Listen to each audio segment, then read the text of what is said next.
कुछ हँसकर बोल दो, कुछ हँसकर टाल दो। जीवन में परेशानियाँ तो बहुत हैं, पर कुछ वक़्त पर भी टाल दो। गुड मॉर्निंग फ्रेंड्स, बहुत-बहुत स्वागत है आप सभी का स्टडी विद ज्ञान प्रकाश के मॉर्निंग न्यूज सेशन में। तो फ्रेंड्स आज 24 अप्रैल है और हमेशा की तरह शुरू करते हैं आज की मॉर्निंग न्यूज।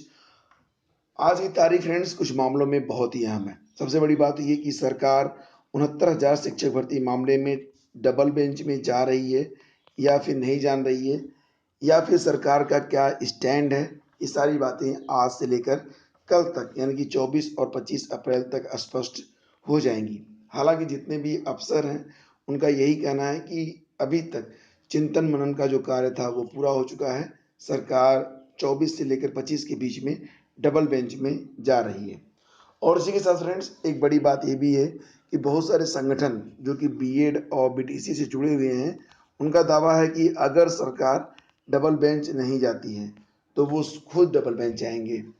तो आज से लेकर कल तक आपको ये सारे दावे जो सरकार की ओर से और विभिन्न संगठनों की ओर से किए जा रहे हैं, इनके बारे में पूरी सत्यता के बारे में आपको पता चल जाएगा। तो आपको करना क्या है? आपको करना ये है कि 25 अप्रैल तक का आपको इंतजार करना है। आप लोगों में से बहुत सारे लोग ये भी जानना चाहते हैं फ्रेंड्स कि याची यानी कि जो याचिका डाली जा रही है, उसमें याची बनने से आपको व्यक्तिगत लाभ होगा या फिर नहीं होगा।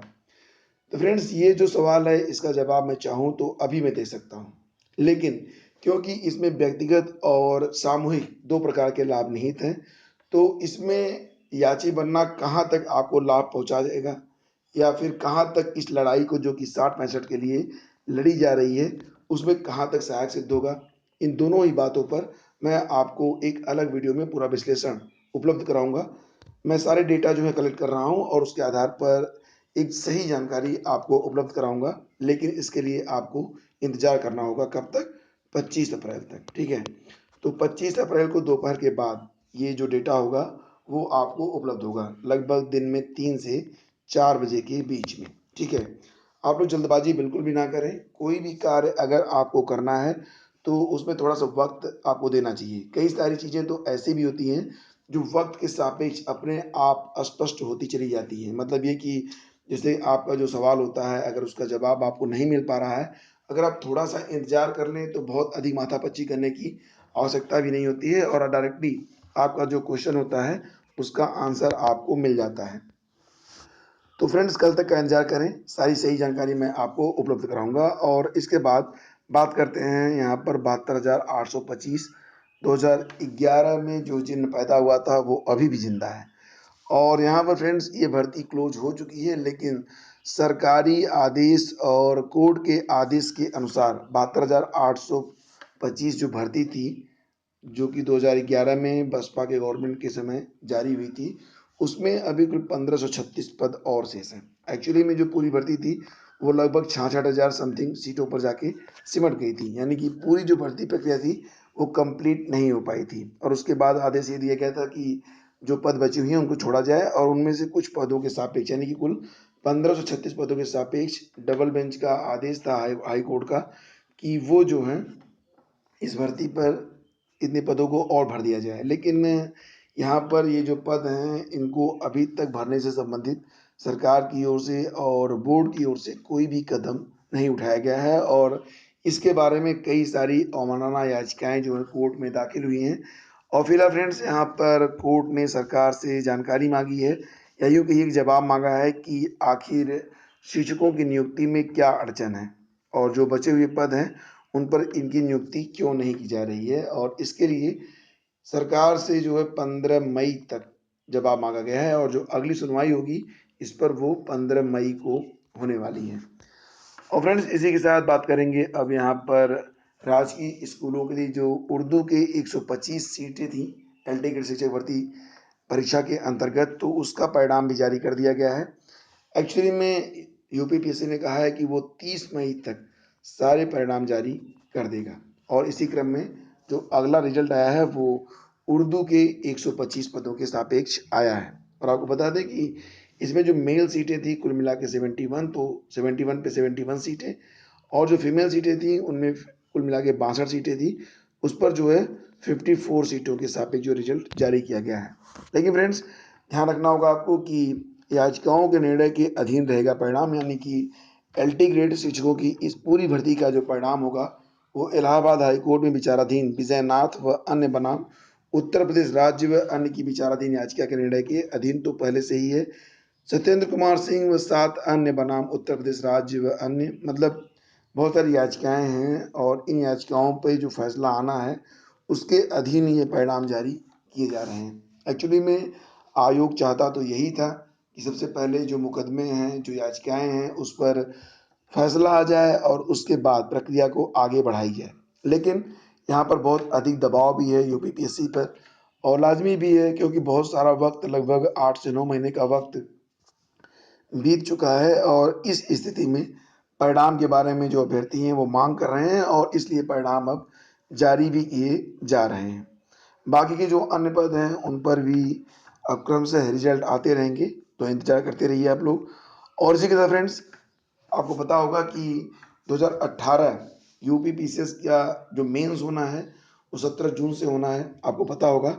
लेकिन यूपीएससी की तर्ज पर यूपीपीएससी ने जो परीक्षा कराई थी, यानी कि पीसीएस 2018 की जो प्रारंभिक परीक्षा हुई थी, जिसमें सहायक वन संरक्षक यानी कि एसीएफ और पीसीएस दोनों के लिए जो है कंबाइंड रूप से प्रवेश परीक्षा कराई गई थी। तो फिलहाल फ्रेंड्स, पीसीएस का जो एग्ज़ाम होना है मेंस, उसके बारे में तो आपको पता ही होगा कि पिछले 2018 का जो मेंस होगा वो 17 जून से परीक्षा शुरू हो रही है। लेकिन एसीएफ का मेंस कब होगा इसके बारे में अभी तक कोई भी डिक्लेरेशन सामने निकल कर नहीं आ रहा है।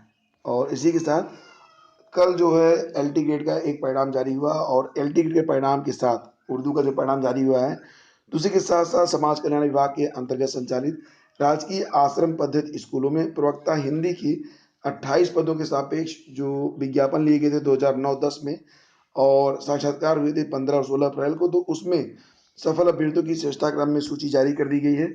फिलहाल इसमें अरविंद कुमार सिंह को प्रदेश में सर्वोच्च स्थान मिला है, सुनीता देवी दूसरे स्थान पे हैं और अखिलेश यादव तीसरे स्थान पे हैं। ठीक है। और इसी के साथ फ्रेंड्स, आपको बता दें कि प्राविधिक शिक्षा विभाग के अंतर्गत प्रवक्ता विद्युत अभियंत्रण के 6 पदों की परीक्षा का परिणाम भी जारी कर दिया गया है। मंगलवार को सभी 6 पदों पर परिणाम घोषित कर दिए गए और इसके अलावा उत्तर प्रदेश जेल प्रशिक्षण विद्यालय अध्यापक वर्ग सेवाओं के अंतर्गत दंड शास्त्र व परिवीक्षा प्राध्यापक, कारागार प्रशासन व सुधार सेवाएं उत्तर प्रदेश लखनऊ के एक अनारक्षित पद के 2014-15 में जो आवेदन लिया गया था, साक्षात्कार 15 अप्रैल को हुआ था, तो इसका भी परिणाम जारी कर दिया गया है। और अब बात करते हैं फ्रेंड्स रेलवे ग्रुप डी के बारे में। तो आरआरबी ग्रुप डी में जो डीवी यानी कि डॉक्यूमेंट वेरिफिकेशन चल रहा है, तो उसमें जो है सबसे पहले 26 और 27 को जो है जितने भी दिव्यांग कैंडिडेट हैं उनका डॉक्यूमेंट वेरिफिकेशन होगा और उसके बाद उनका मेडिकल कराया जाएगा। मेडिकल 3 जगहों पर होगा। एक तो आपका जो प्रयागराज का केंद्रीय चिकित्सालय है उनका होगा, इसके बाद कानपुर, झांसी और आगरा में भी भेजा जाएगा। तो मेडिकल के बाद अभ्यर्थियों की जो फाइनल मेरिट होगी वो तैयार की जाएगी और 26-27 को जो दिव्यांग कैंडिडेट है उनके बाद जो फिजिकली फिट है उनका भी डॉक्यूमेंट वेरिफिकेशन होगा। तो इस प्रकार से प्रक्रिया फ्रेंड्स आगे बढ़ेगी और यहाँ पर देखिए पहले चरण में 26 और 27 को 75 दिव्यांग अभ्यर्थियों को दस्तावेजों की जांच की जाएगी। उसी दिन केंद्रीय चिकित्सालय में उनका मेडिकल परीक्षण भी होगा, मतलब दिव्यांगों को कहीं अन्य जाने की आवश्यकता नहीं होगी, प्रयागराज में ही उनका कार्य हो जाएगा। ठीक है। तो फ्रेंड्स, ये भर्ती जो है वो इलाहाबाद से संबंधित है। देखिए आप लोग इलाहाबाद गए तो उसमें बुरा मान जाते हो, बुरा मत मना करो। ठीक है। दोनों ही चीज़ें सापेक्ष हैं और बहुत अधिक फर्क नहीं पड़ता है। फिलहाल जो कुछ भी आपको सही लगता है मैं दोनों से सहमत हूँ। आगे बढ़ते हैं फ्रेंड्स और अब बात करेंगे यूपी बोर्ड रिजल्ट की। तारीख अभी तय नहीं, यानी कि यूपी बोर्ड रिजल्ट के परिणाम के बारे में जो लोग इंतजार कर रहे हैं तो उन्हें थोड़ा इंतजार और करना होगा, ऐसा कहना है नीना श्रीवास्तव जी का। टीजीटी गणित का संशोधित परिणाम जारी कर दिया गया है, यानी कि 2013 का जो गणित का पुनर्मूल्यांकन हाईकोर्ट के आदेश पर कराया गया था, उसके बाद मंगलवार को चयन बोर्ड ने अपनी वेबसाइट पर संशोधित परिणाम के साथ ही चयनितों का कॉलेज भी आवंटित कर दिया है। तो ये आप जो ऑफिशियल वेबसाइट है वहाँ पर जाकर आपको ये पूरी जानकारी उपलब्ध हो जाएगी। सिविल जज के बारे में भी न्यूज़ है फ्रेंड्स, और ये न्यूज़ ये है कि हालांकि प्री और मेंस तो ताबड़तोड़ हुए, लेकिन अब इसका फाइनल रिजल्ट कब आना है इसके बारे में तो आपको इंतजार करना होगा, क्योंकि अभी कुछ भी स्पष्ट रूप से कहा नहीं जा सकता है। और फ्रेंड्स आगे बढ़ते हैं और आपको ये बता दें कि गरीब सवर्णों के लिए 32 पद आरक्षित। तो इलाहाबाद विश्वविद्यालय में असिस्टेंट प्रोफेसर, एसोसिएट प्रोफेसर और प्रोफेसर के 558 पदों पर भर्ती के लिए मंगलवार को विस्तृत विज्ञापन जारी कर दिया गया है और इस पर आवेदन भी शुरू हो चुके हैं। और आपको ये भी बता दें कि यहाँ पर कुल 32 सीटों पर जो ईडब्ल्यूएस कैटेगरी की जो कैंडिडेट हैं उनके लिए 32 सीटें रिजर्व रखी गई हैं। हालांकि एसोसिएट प्रोफेसर और प्रोफेसर के पदों पर भर्ती के लिए गरीब सवर्णों को आरक्षण नहीं दिया गया है। और विज्ञापन के साथ ही बृहस्पतिवार से ऑनलाइन आवेदन की प्रक्रिया भी शुरू हो चुकी है। ऑनलाइन रजिस्ट्रेशन की अंतिम तिथि 20 मई और ऑनलाइन आवेदन की प्रक्रिया पूरी करने की अंतिम तिथि 22 मई निर्धारित की गई है। तो इस प्रकार से फ्रेंड्स ये भर्ती आगे बढ़ेगी। इसके बारे में अगर आप अधिक जानना चाहते हैं तो प्लीज़ कमेंट करके हमें ज़रूर बताएं। और साथ ही साथ मैं आपको ये भी बताना चाहूँगा कि स्टडी विज्ञान प्रकाश का जो एंड्रॉयड ऐप है, ठीक है, उसे आप लोग ज़रूर डाउनलोड कर लें, क्योंकि ये एक ऐसा ऐप है जो आपको बहुत ही ज़्यादा अपडेट रखता है। सारी सूचनाओं के साथ साथ आपको बहुत सारे स्टडी मटेरियल भी बिल्कुल फ्री में यहाँ पर उपलब्ध होते हैं और जो आपके लिए बहुत ही यूज़फुल रहेंगे, ठीक है। तो इसको आप ज़रूर ज़रूर डाउनलोड डाउनलोड कर लीजिएगा। और जो लोग अभी तक स्टडी विज्ञान प्रकाश वेबसाइट पर विजिट नहीं किए हैं तो वो लोग गूगल में सर्च करके इस पर विजिट कर सकते हैं। और फ्रेंड्स यहाँ पर अब बात करेंगे असिस्टेंट प्रोफेसर भर्ती परीक्षा के बारे में। तो उच्चतर शिक्षा सेवा आयोग की ओर से विज्ञापन संख्या 47 के तहत असिस्टेंट प्रोफेसर भर्ती के लिए 15 दिसंबर को हुई लिखित परीक्षा में बड़ी संख्या में गलत सवाल पूछे गए थे। आयोग ने तमाम विषयों की उत्तर कुंजी जारी करते हुए कई सवालों को डिलीट किया है। कई सवालों के 2 विकल्पों को, यहाँ तक कि कई सवालों के तो 3-3 विकल्पों तक को सही माना गया है। लाइकवाइज पशुपालन एवं दुग्ध विज्ञान विषय में एक सवाल के 3 विकल्पों को जो है सही माना गया है।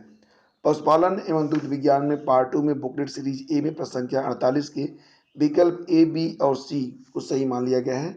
इसके अलावा 2 सवालों के 2-2 विकल्पों को सही माना गया है और एक सवाल डिलीट किया गया है। ऐसा अभ्यर्थियों की ओर से आई आपत्तियों के बाद किया गया है। इसके अलावा सैन्य विज्ञान में 7 सवालों को डिलीट किया गया है। अभ्यर्थियों की आपत्ति थी कि पार्ट 2 में विषय से संबंधित आए 7 सवाल गलत थे और आयोग ने उनकी आपत्ति को स्वीकार करते हुए सवाल को डिलीट भी कर दिया है।